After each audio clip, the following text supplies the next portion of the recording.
There are a few different types of mineral and royalty interests, or rights, if you will. And there are also other types of rights, which you can learn more about on our website, energymomentum.com. But to answer the question, what's the difference between minerals and royalties?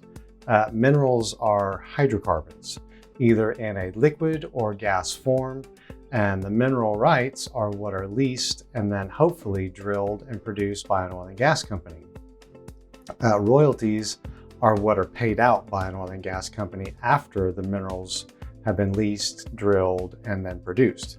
However, since the individual or company are more than likely not going to be drilling and producing the minerals themselves, the minerals and royalties are more or less considered and held as contractual rights that can be leased for a period of time to an oil and gas company so they can be the ones drilling and producing them.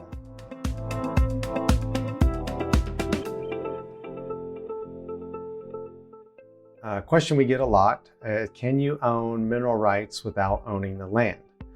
Yes, this is very common. You can actually own mineral rights without owning the surface or the land. In fact, this is more common nowadays for the surface and mineral rights to be separate, or as we say, severed from each other. A very important note to consider, it is not advisable for somebody to simply buy the surface estate without also owning or buying some of the mineral or royalty interest or rights as well.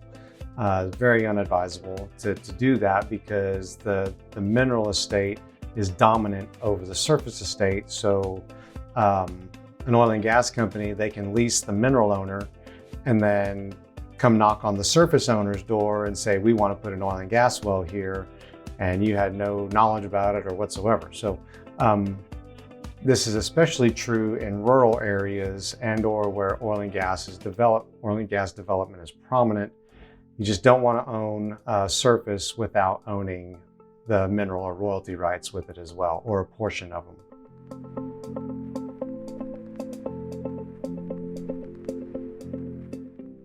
Yes, if you own the land and the mineral rights below the surface, you can sell the surface while keeping the mineral rights.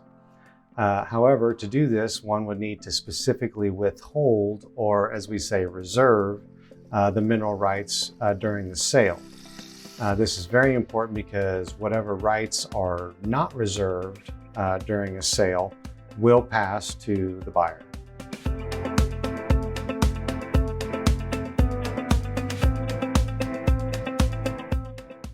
Royalties from oil and gas production are typically paid out monthly, provided those royalties or revenue to be paid is greater than $100.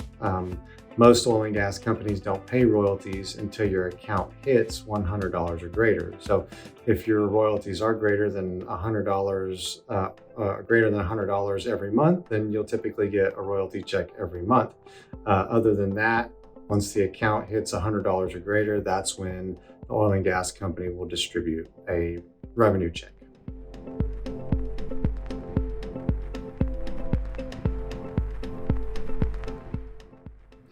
Oil and gas wells can produce for a number of years, sometimes upwards of 20, 30, or even 50 years, depending. So, however, oil and gas wells are forever a declining asset, and majority of the production and revenue from a well will come in the first 1 to 5 years.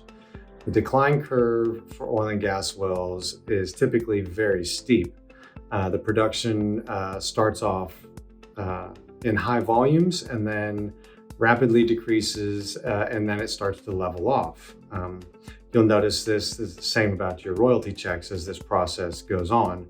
Your royalty checks will start out really good and then they'll drop off significantly and then they'll start to level out, but always will continue to decline over time.